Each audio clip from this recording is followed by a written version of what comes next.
여러분,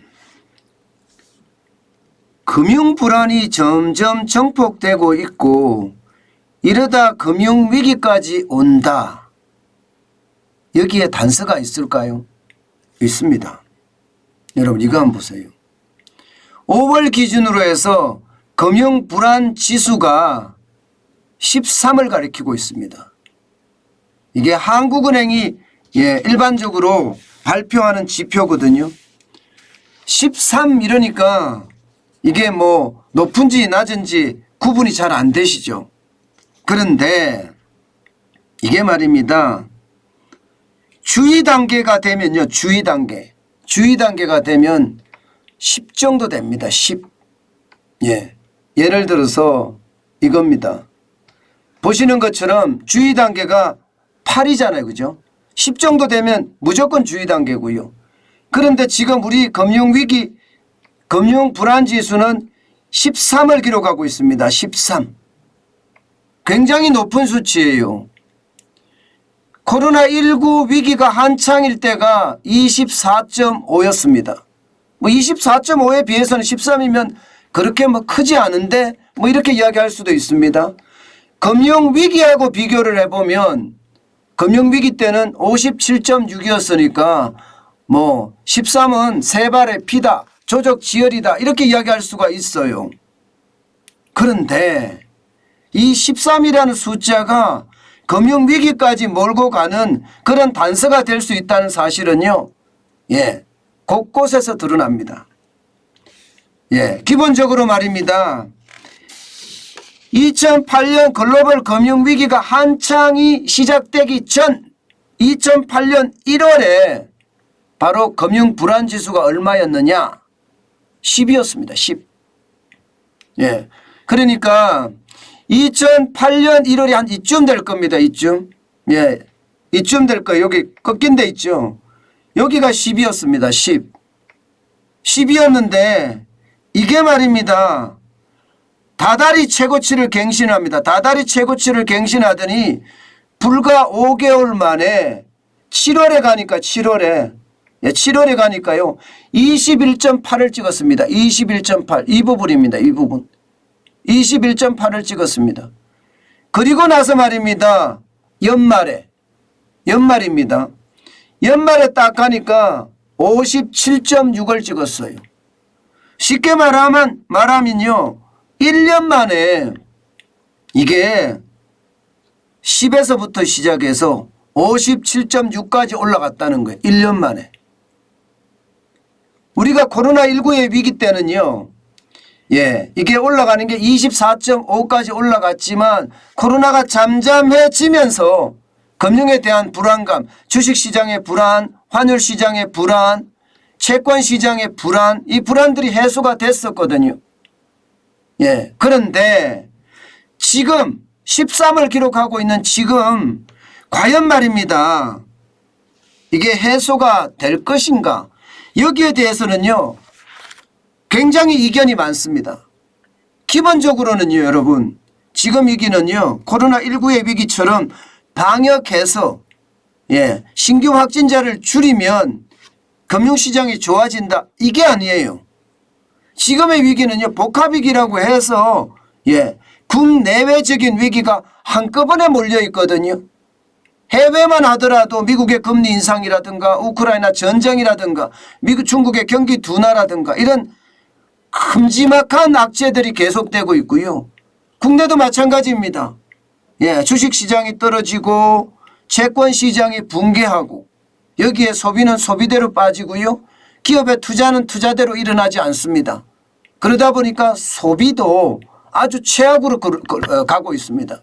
쉽게 말하면 크고 작은 위기가 한꺼번에 몰려 있다는 사실이고 이 위기들이 금방 해소가 안 될 것 같은 거예요. 그렇기 때문에 지금 13이라는 숫자는 자칫 말입니다. 내년 5월에 57.6이라는 최악의 금융위기 같은 숫자가 나올 수도 있다는 이야기입니다. 나올 수도 있다. 그래서 저는 충격이 될 수 있다고 생각을 합니다. 게다가 말입니다. 여러분 각각의 어떤 그래프를 한번 보면 그게 충분히 상황이 악화되고 있다는 것을 여러분들도 느끼실 수 있을 겁니다. 당장 말입니다. 예, 이거 한번 보실까요? 원달러 환율 말입니다. 예, IMF 외환위기 때가 1962원까지 치솟았던 적이 있습니다. 글로벌 금융위기 때도 1570원까지 올랐습니다. 그런데 지금 보세요. 지금 코로나19의 위기 1285.7원보다 더 많이 올랐습니다. 1301.5원까지 올랐어요. 코로나19의 위기를 무색하게 만들고 있습니다. 쉽게 말하면 외환에 일정 부분의 위기가 지금 와 있다 이런 이야기가 되는 거죠. 외환에 일정 부분 위기가 와 있다 이렇게 되는 겁니다. 그만큼 굉장히 빠른 사이에 지금 외환의 불안이 엄청나게 커지고 있다는 이야기가 되는 겁니다. 엄청나게. 저는 이 자체가 말입니다. 우리 경제 전체에 충격을 줄 수도 있다고 생각해요. 왜냐고요? 심리가 깨지고 있거든요. 심리가. 환율에서 1250원이라는 심리적 마지노선이 깨졌어요.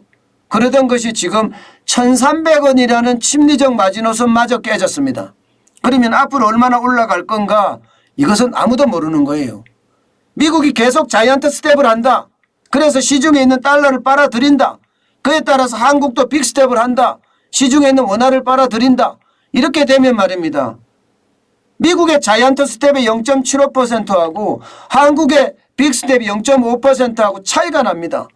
그러면 그 차이에 따라서 환율은 더 올라갈 거예요. 더. 환율은 더 폭등할 겁니다. 언제 어느 때 어떻게까지 올라갈지 아무도 모릅니다. 예, 그만큼 말입니다. 예, 환율 시장의 불안은 엄청나다는 이야기예요. 어디 그뿐입니까 여러분? 지금 주식시장도 장난이 아니잖아요. 주식시장도. 작년이에요. 2021년 7월 6일 날 고점이 3305.21이었습니다. 그 고점 대비해보면 2342.81 어제 주가는요. 무려 말입니다. 29.11%가 떨어진 수치입니다. 지금 우리가 위기라는 게 현재 위기라는 게 이 자산시장을 보면 알 수가 있습니다. 주식시장을 보면. 그런데 앞으로 이게 얼마나 더 떨어질런지 불안한 겁니다. 코로나19의 위기 때는 35.70%가 빠졌는데 이만큼 빠질런지 아니면 글로벌 금융위기 때는 54.05%가 빠졌는데 이만큼 빠질런지 심지어 말입니다. 예, IMF 외환위기 때는 64.97이 빠졌는데 이만큼 빠질런지 지금 아무도 모른다고 해요. 그만큼 지금 현재 경제의 어떤 상황이 최악의 수순으로 가고 있다 이런 얘기거든요. 그래서 금융위기가 안 온다는 이야기를 어느 누구도 할 수가 없다는 사실입니다. 어느 누구도. 계속해서 상황이 악화되니까 말입니다. 문제는 여러분도 알다시피 금리는 계속 인상할 겁니다. 미국은 7월에도 빅스텝을 하겠다. 이미 이렇게 선언을 했고요. 빅스텝을 7월 27일입니다. 그런데 자이언트 스텝을 하겠다. 이것도 지금 가능성이 있습니다. 아니 가능성이 굉장히 많아요. 그러면 7월에도 자이언트 스텝이라는 0.75%가 인상이 된다면 우리 금융시장의 충격은 더 커지지 않을까요? 당장 말입니다. 채권이 넘어간 것만 하더라도 어마어마한데 여기에 지금 주식시장 암호화폐까지 무너지고 있는 상황 이거요 여러분 자칫 잘못하면요 가계부채로까지 넘어옵니다. 지금 가계부채가 2022년 1분기는 조금 줄었다고 해요. 작년 4분기에 1860조 1000억 원이었는데 올 1분기에는요 1859조 4천억 원으로 0.6% 줄었다고 하지만 1859조 4천억 원 자체가 많아요. 2017년 2분기 대비해 보면요 33.9%나 늘어났습니다. 471조 1000억 원이나 늘어났습니다. 엄청나게 늘어난 거죠. 엄청나게 늘어난 겁니다. 그러면 여러분 금리가 오르면요 금리가 오르면 이제 가계부채마저도 무너질 가능성 굉장히 크다는 사실입니다. 여러분 여기서 중요한 게요. 지금까지 채권시장, 암호화폐 시장, 주식시장까지 무너지고 있는데 부동산만 굳건히 버티고 있거든요. 가계부채가 무너져서 여기가 만약에 충격을 가해지면 당연히 말입니다. 부동산 시장도 무너집니다. 부동산 시장이 무너지면 어떻게 됩니까, 여러분? 결국은 금융위기가 올 수밖에 없는 상황, 그런 상황으로 내몰릴 겁니다. 그래서 굉장히 충격적이라고 이야기하는 겁니다. 이게 상황 자체가 아주 단순한 게 아닙니다. 굉장히 급박하게 돌아가고 있는 거예요. 지표들 자체가 상황이 좋지가 않아요. 그래서 제가 여러분 위기가 올 수 있다 이렇게 이야기하는 거거든요. 게다가 말입니다. 가계부채까지도 이런데 또 하나의 지표가 보면 또 하나의 지표가 이게 진짜 금융위기 어떤 모양새가 점점 커지는 것 아닌가 이런 생각할 수밖에 없습니다. 이것도 한국은행에서 발표하는 지표입니다. 여러분 금융취약성 지수예요. 금융취약성 지수를 보면요. 장기 평균이 37.4예요. 37.4. 그런데 여러분 한번 보세요.